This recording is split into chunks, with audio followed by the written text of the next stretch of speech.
Turkey season is the time of year that I always look forward to. I love to get out there, hunt with some buddies, hunt with the guys from the Deer Society, and also do a little filming. This year was kind of a weird year. Temperatures were colder, we had a lot of rain. Turkeys were more silent than anything this year. Probably more silent this year than I've ever heard them before. But we had a few nice days and we had to capitalize on those nice days.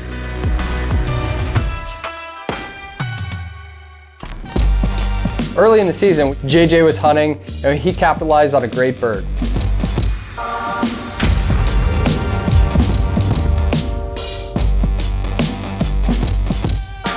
Perfect example of just the way the season was. This bird flew down, never gobbled one time, even on the roost, not even a courtesy gobble. So, silent strutter, sucked into the decoys though. JJ was able to make a great shot, got a bird on the ground. After JJ tagged out, it was time for the rest of the team to get out there and get after some birds.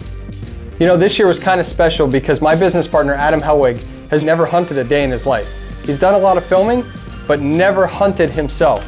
So this year, we made it a point to get him out in the woods to try to get him his first turkey.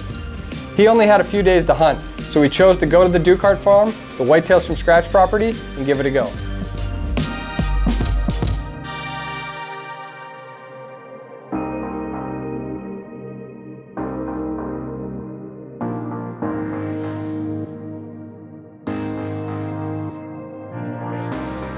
That first morning, it was so cool to just see the excitement in Adam's face. You know, it's getting light, you're waiting for the birds to gobble, there's so much anticipation and so much excitement. That's why we hunt, that's what it's all about. Sure, we all want to harvest an animal, but it's just that excitement, it's being out there and being one with nature. This was Adam's first time hunting. He was loaded up with a brand new 10-point crossbow in his hand. Again, the birds were just silent, so we didn't have a lot of intel to go off of. But we got in those areas where we thought birds were traveling through. We were watching our Tacticam reveals, seeing where birds were traveling, when they were getting there, and set up, hope they'd come our way. The few days that we got to hunt, they were kind of slow. We did see a few birds, we had a few encounters. One morning, in the IMAX, we had a great encounter with some jakes. We were set up in the same spot where JJ had shot his bird earlier in the year. And those birds, they came out kind of the same way JJ's bird did. Came out at the end of the field, saw the decoys, and came running. They sucked right into the decoys and man, they just put on a show. And it was so cool to just see Adam sit there in amazement and watch those turkeys do their thing.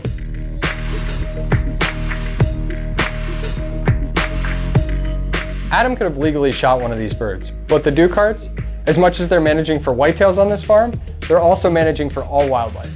We're gonna let those birds get another year older, at least get to maturity, and overall better the population. Adam didn't get to put his tag on a turkey, but we had a great time and I know he did too. He'll definitely be back after it this fall.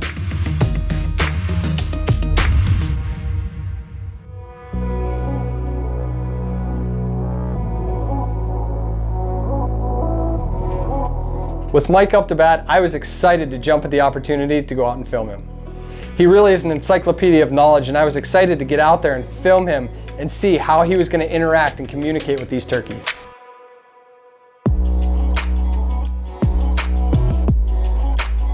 So this year during turkey season, I thought I would switch things up a little bit and maybe broaden my horizons, if you will. I wanted to use a crossbow. Been hearing a lot about crossbows. Do I need a crossbow to kill a turkey? Absolutely not. But I wanted to experience it. I wanted to broaden my horizons, if you will. And so I've never shot a crossbow. I know nothing about them. And I know the technology. We teamed up with 10-point and they're one of the industry standards when it comes to crossbows. And we put on these high-end optics and there's some crazy stuff going on today. Burris is another company that we teamed up with. And they have a scope that has a rangefinder in it. And now I'm kind of getting excited about all this cool creative technology. So it kind of got my juices flowing a little bit, you know? It's like, you don't have to kill a deer with a bow. You don't have to kill a deer with a rifle. You don't have to kill a deer with a shotgun or a turkey or whatever the case might be. I just wanted to experience something I've never experienced before.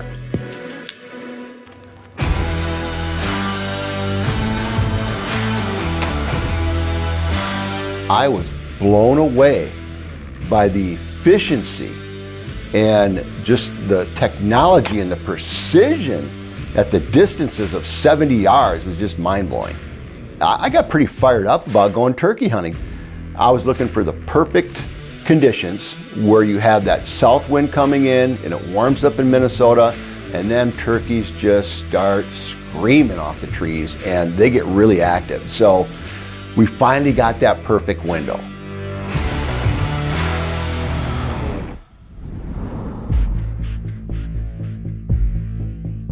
So we're set up in the football field, and the football field is an open food plot that we have.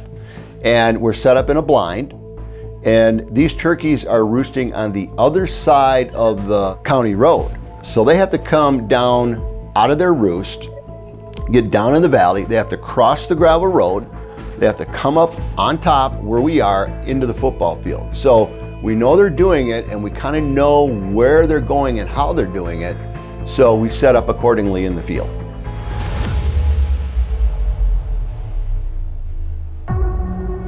So we're all set up now, and we start the process of actually working these birds and trying to get them over.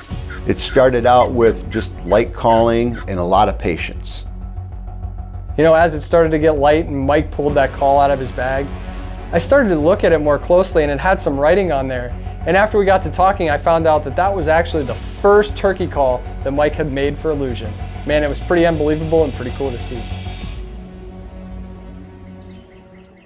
So as the morning progresses, just like we had hoped, the tom breaks off of the hens, and he's sitting there, and I'm calling to him, and he wants me to come over there, which is the normal process. Well, obviously we can't come over there, so you have to use some, really strategic calling. You have to understand what to say to get inside the brain of that turkey, to get him to break and come across that road where I know he wants to go later in the day anyway, and come over and take a look early.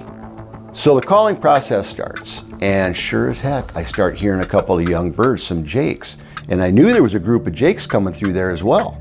So I decided to lay off the tom and start putting my focus on the jakes.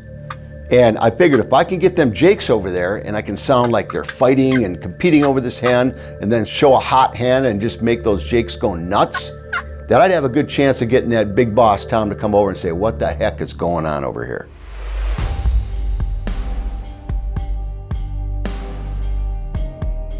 So that's exactly what happened. The jakes appear, all of a sudden the tom appears, and sure as heck, he wasn't having any of it. He's running these jakes off, trying to get them off. Now, they see our decoys, they see what's going on. There's no calling going on at this time now. You just stop. You let it work, you let it happen.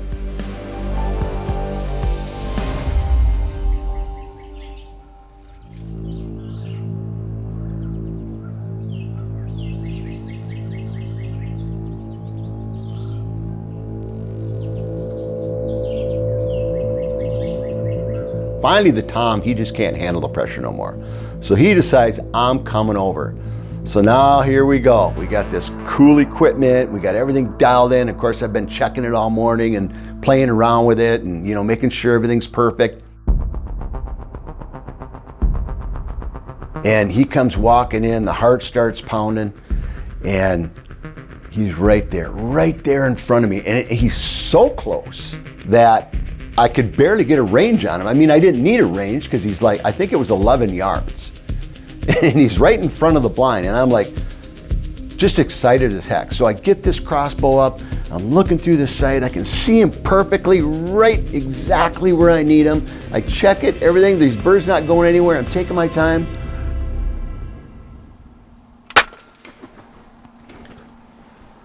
He flops off, and I'm waiting for him to run over there and flop over and fall down, and we're going to get out and pick him up and high five. And he kept walking around. And I'm like, what the heck just happened? I saw the feathers fly, and at that point in time I realized I had to have missed him, and I couldn't figure out for the life of me how that was even possible. I'm not upset. I'm just bewildered, like how in the world could I possibly have missed that bird? It didn't compute in any way whatsoever. And I'm just sitting there in a stare, and Brian's over there, and I'm just staring at the blind, and I look, and I see my broadhead tore through the blind. So what happened is something that I'm not used to, okay? I'm used to an open sight bow, and you pull back, you can see where your arrow's at, everything's going on. All I saw was through that scope that I had that turkey dialed in right where I wanted him. And this much on Brian's side, because he had the window closed up for the cameras, I caught that blind. And so we looked at the footage, and then I kind of started chuckling. It hit a tail feather, and it took a notch out of his fan. And you know, now we know what bird that is, so he's got a notch out of his fan all year long. But I'll tell you, as bewildered as I was not upset. Nothing about that was a problem. It was so exciting. It was a fantastic experience, and you know, I'm just glad I got to get out. And I learned, if you have a scope, you have to double check your arrow, pull your head off of there, and make sure that you got an open shot with the arrow before you actually squeeze the trigger.